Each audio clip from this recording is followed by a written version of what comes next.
What's going on, guys, and welcome back to another episode of Career Mode. This is episode number 257, and we start today's episode off with the last transfer deadline day ever. Yes, the last transfer deadline day of the series, to end the last transfer window of the series.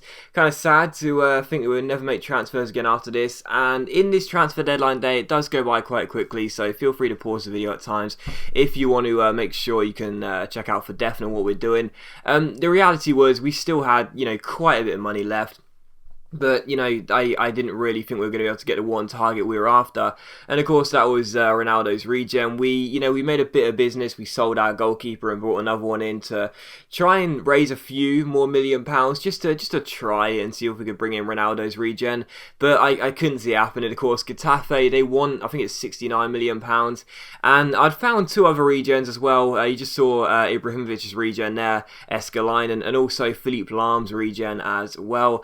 I thought I'd put in two bids for these players just because, another regen of a high profile player could be good fun for the last 6 months of the series in game. But, I wasn't bothered whether we get any of them or not, because I really did want Ronaldo's regen, but I couldn't see it happening. But it was so annoying as well. It took 4 hours before we'd eventually get some emails in. It's just, deadline day is so frustrating, isn't it? But we did sign a random centre-back just because of YOLO, I guess. I mean, I mentioned it in the last couple of episodes. I've been looking for another backup centre-back just because I can, basically. And, it took 5 hours before the 3 bids we made were eventually accepted or unaccepted. And as you can see, Getafe wanted £69 million for Ronaldo's regen, which we couldn't match. Barcelona weren't happy with the bid we put in for Philippe Lahm's regen, but Stuttgart did accept the bid for Escalainen, who is Ibrahimovic's regen. So it looks as though Ibra's going to come in, or Ibra's regen, I should say, is going to come in. Again, I didn't need either of those players, Lahm's regen or Ibra's regen, but at the end of the day, we may as well just sign one more player just because, and we'll leave it there. So, it was kind of frustrating. We did have the money to spend. Usually I don't have too much money in the January transfer window because I spent it all in the summer, being like a kid in a sweet shop, really excited, goes and spends all his pocket money in the summer, never have any left over for the winter. But this time I had loads of money to spend, but just not enough for the one target I wanted. So that was kind of frustrating. But Ibrahimovic's regen did indeed come in, and that ended transfer deadline day. It was quite a subpar one in terms of drama and big transfers, but at least we signed one more player, and you can check out what this squads did during the window. It was quite a busy window for us, really. Sorry, not a busy window for us, really, I should say. Although we did actually sell one of our goalkeepers, and we got rid of Harry Kane, and we brought in 2 players as well. So yeah, the window ends here. The last ever window. The big transfers were Carrillo Baptistao to Bayern Munich for 60 million. Escalainen came to us for 45.5, and Ferranetti left us for 21. So actually quite a lot of clubs during this window spent quite a lot of money, but there was rarely much we could do. I mean, I really would have liked to have got Ronaldo's regen, but in order to get him, we would have to have spent more money than we had, so that's obviously impossible. Or, of course, the main thing we'd have to do is the only thing we could have done really is sold one of our key players. So someone like Kelvin, someone like Oscar Polo, someone like Gutierrez. We'd have to sell one of our key players in order to afford him. So I thought, what, it's not worth it. It really isn't. We may as well just stick with the squad we've got. Escalainen does come in as well. You just saw his stats there. He is Ibra's regen. He looks very, very good, of course, as you'd expect. And, the reality is he's an 86 rated striker. For any other club in the world, he becomes one of their, or if not their best player. For us, he sits on the bench, in place of Oscar Polo, who plays first 11 football. So, yeah, it's good to get him in. I'm really pleased, and don't get me wrong, it's nice to have one more big signing in the series before it's over. But he wasn't necessary, and I'm not going to alter my formation just to fit him in. It was just it was a signing just because I could. What can I say? Just because I can, I brought him. And we also signed another player as well, that random centre back, but he'll never play. So there you go. So here's the squad report, the first squad report of January, and also you'll look at the league table in a minute as well. Before 2 international qualifiers with Portugal against Finland and Spain. And yeah, transfer windows are no longer in this series. We have now finished business in this series. We will no longer make any more transfers. And it is actually kind of a shame because, you know, when I do career modes, like one of the funnest parts, and I'm sure you guys would agree, one of the funnest parts are the transfers, you know, just buying loads of players and selling some players and making a club your own. But to think now it's finally over, we will never make a single transfer. It's kind of sad to know it's gone now, but still, yeah, transfer deadline day goes, and again, we did sign a big player in Escalainen, and we also gave Harry Kane to Stuttgart, but that's okay because I don't think Kane had played even once this year, and obviously he was a reserve player anyway, so we just strengthened the squad, and that's all there is to it. But yeah, we did have some international qualifiers with Portugal. We actually lost the first one to Spain. I think it was actually 3-0. I cut it out at the end actually by accident, sorry about that. We lost it regardless. And the second one was against Finland, which we won. Of course, it doesn't matter. We won't be playing with Portugal in the Euros because we won't get there in time.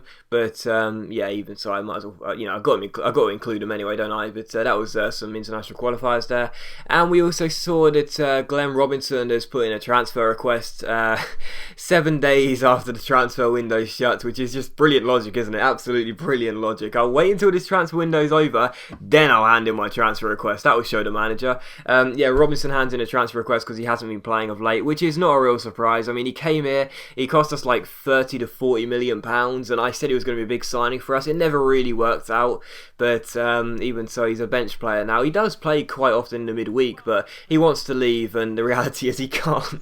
Had he put a transfer request in before the window, then maybe he could have left in January, but instead he stays here because he's too stupid. But still, there you go. Again, I mentioned it before, hopefully intelligence in your players is a lot better next year, and hopefully it will be. But we do take on Wigan for the only game of today's episode here at the Den. Or is this being played at the Den? Yes, it was being played at the Den.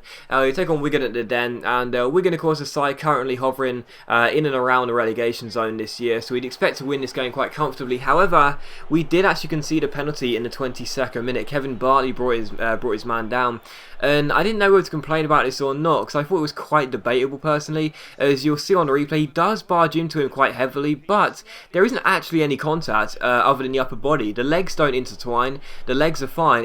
There's a bit of upper body contact, but he does win the ball, and I thought personally it wasn't a penalty. Maybe it was, maybe my bias is there, and maybe it was a penalty, but personally I didn't think it was. But still, penalty to Wigan, and unfortunately Djordjevic did score. He sent Butland the wrong way and gave Wigan a shock lead here at the Den. No one really would have predicted this, but Wigan did take the lead. Again, a debatable penalty. Maybe it was, maybe it wasn't, I don't know. We'll just say it was because why not, you know, just to avoid arguments. Yeah, it was a penalty, so Wigan scored it, and they were in front. But to be honest, despite them taking an early lead, like I wasn't worried at all, but I was kind of annoyed because I thought I'd give Escalainen a start, Ibra's regen, and he gets injured. You know, in the 26th minute he gets an injury, which is really annoying.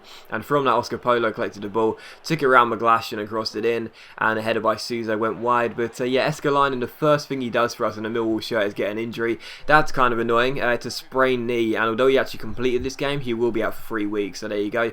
But on the stroke of half time, Suso played a great ball through to Oxlade-Chamberlain. He found Escalainen all alone, and the Swede did make it one apiece on the stroke of half time. So Escalainen scores. Very, very happy with that. Obviously, you know, he's a big signing and he will be a bench player, but it's still nice to know that when he does play, he'll probably score goals, and that's not a real surprise when you look at his stats. But yeah, Escalainen scores. Nice ball over the top by the Ox, and a great finish by Escalainen. I think it was actually on the half volley there, so good finish, and it's one apiece. And in the 58th minute, Scott Triggs collects the ball here, gives it to Escalainen, the goal scorer. He plays it out wide towards Brian Carrasco. He roulettes past his man, puts him on the floor. Lovely stuff by Carrasco. He keeps on going, whips in a brilliant cross to the far post, but the Ox's header is simply saved by the goalkeeper, and it's pushed behind for a corner. And from that corner, Carrasco crosses the ball into the centre. Gutierrez goes for the header, and he finds the back of the net as well. So Leao Gutierrez makes it Millwall 2, Wigan 1. And you know, I did say, you know, as soon as Wigan scored their goal from the penalty, there was no nerves, there was no doubt that I would even, you know, fail to get the result, because as Kevin Bartley makes it 3-1 here, another corner by Carrasco and another header for our centre-back. Bartley makes it 3-1. His header hitting the underside of the bar and coming down. It was 3-1 and we were going cruising to the victory here. You know, even when Wigan scored that early goal, I wasn't sitting there thinking, oh my goodness, we might actually lose this game. I knew that eventually we'd get ourselves in front because we'd be the better side for the entire game, and I knew we'd get the win. It was a bit of a blip. That's the best way to explain that penalty. It was a bit of a blip, but I knew we'd win eventually. And in the 90th minute, Kelvin was doing some skill, crossed the ball into Escalina, but the goalkeeper made a really good save, put it behind for a corner, and from that corner, Carrasco crosses the ball into the centre. Bartley goes for the header. It's a good save, and Wigan get the ball away. So 3-1 was the final score as the referee blows for full time here. A good result, and like I said, despite conceding early on through that penalty, I knew we'd win the game because we are much superior, and we did. So 1 goal for Escalina on his debut, and our centre-back partnership of Bartley and Gutierrez also got a goal as well. And you did see Escalina is going to be out for 3 weeks with that injury, and following that I asked the board for some funds, and as you can see they did give us £1 million just because why not. I thought I'd give some new contracts to my players just because I've got the money and I may as well spend it before the series is over. But as always guys, a big thank you for watching the video. I really hope you have enjoyed it. If you have enjoyed the episode, then please do leave a like because that is much appreciated, and of course it really does help my channel out, and it only takes a second to click that like button, and I'll see you for episode number 258 of Career Mode very soon.